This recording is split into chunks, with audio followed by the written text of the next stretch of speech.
Artificial intelligence has been a hot button issue in some communities and one of the main concerns in the Hollywood writers and actors strike. Joining me now is global strategist Dr. Olaf Groth with UC Berkeley's Haas School of Business. Thanks so much for joining us this morning. Good to be joining you again, Elizabeth. Thank you. Now, with AI seemingly growing bigger and bigger, are there any rules and regulations in sight with all of this? Should there be?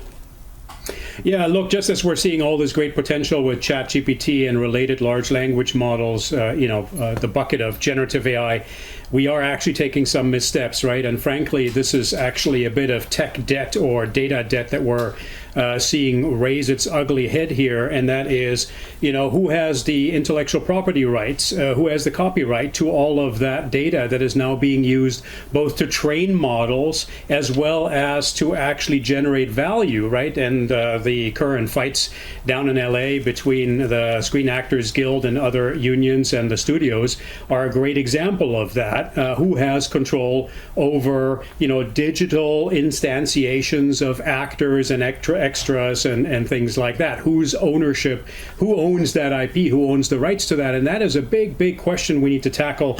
A bit of a Napster moment here, as it's been called, for Hollywood, right? You remember Napster 2001 when people thought, music didn't have to be paid for and could be shared freely and wasn't protected. That's exactly what's happening with data right now. We're going to see a moment, I think, where that's going to come home to roost. So we need new regulation, new legislation to fix it in order to climb the next growth horizon. And there's so much growth to be had, even by the studios, right? So the question is, are big tech willing to share the incremental growth with everybody else who generates that data? It all comes down to power and money. All right, turning now to Intel, the Silicon Valley company dropped its planned $5 billion merger with a chip manufacturer because it didn't get regulatory approval in China. What are the potential implications in all of this? Yeah, talk about power. Look, this deal fell apart between Intel and Tower Semiconductor, at a cost of a $353 million breakup fee because Chinese regulators are playing a powerful card, and that is they're withholding approval of the merger. 27% of Intel's revenue is had in China, and so there is quite a big lever there. And this is clearly all going back to the geopolitics between the United States and China, as also recently expressed last week with a new executive order by the president limiting private equity and VC spending in China, which really was no news. VCs had already limited their spending over there.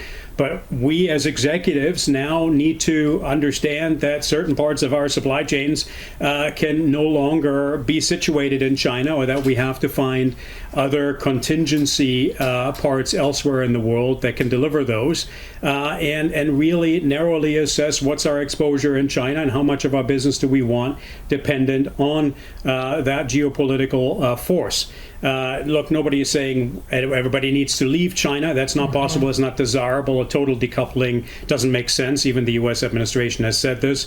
But we do have to make sure that we've got contingencies in place in case these things get worse for smart technologies like semiconductors. Yeah, it's a very complicated relationship there. All right, finally, we're getting a look at the finances for SpaceX, and it looks like things are actually looking up for Elon Musk. Absolutely, $55 million revenue on a profit on $1.5 billion quarterly revenue. That's a first. It's a continuing a positive trend. Last year, SpaceX was able to reduce its losses by about $100 million. So that's a positive trend. It's too early to say whether that trend is going to last because these rockets are incredibly expensive, very volatile, right?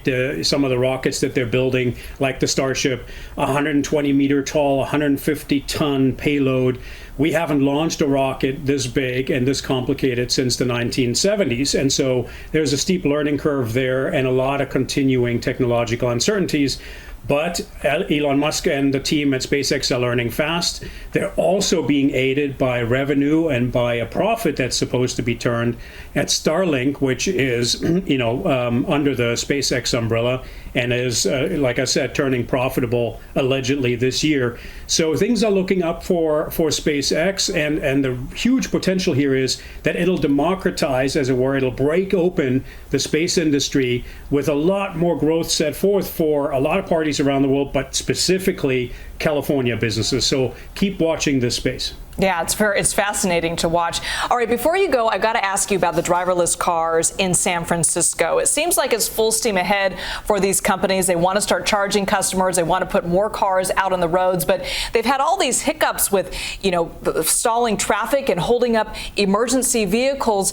And now lawmakers are trying to maybe pull it back a little bit and not have it be so widespread yet until all these hiccups are ironed out. What do you think should happen here? I mean, I'm having flashbacks to when Uber came to San Francisco and all these other companies where they just kind of come in and, yeah, there's some bumps in the road and yeah, there's some hiccups, but there's no real stopping them. Is that the same case for these driverless cars? Well, I think we have to be fair, right? So obviously there are these missteps that held up traffic, and you could argue, well, how does that relate to all the regular mishaps and missteps that happen in traffic every day? And I would submit to you that's probably a small percentage.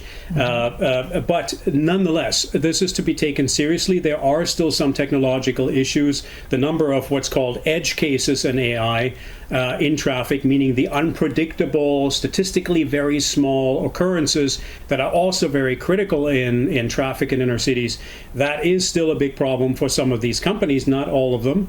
And then, of course, there's the factor of psychology. So people are observing this and they're scared. And so I think as companies have been driving to, essentially master the technologies, get the regulatory approvals, they probably didn't pay enough attention to the psychology of this as people are watching what's happening in the street, and more has to be done. So I would be putting a lot of emphasis in public communication and risk mitigation and assuring people, doing a lot more on that front to make sure people really understand what's going on. That's key if you want somebody to get in those cars. Sure, you got to have the trust. All right, Dr. Olaf Groth, thank you so much. Always a pleasure. Thank you.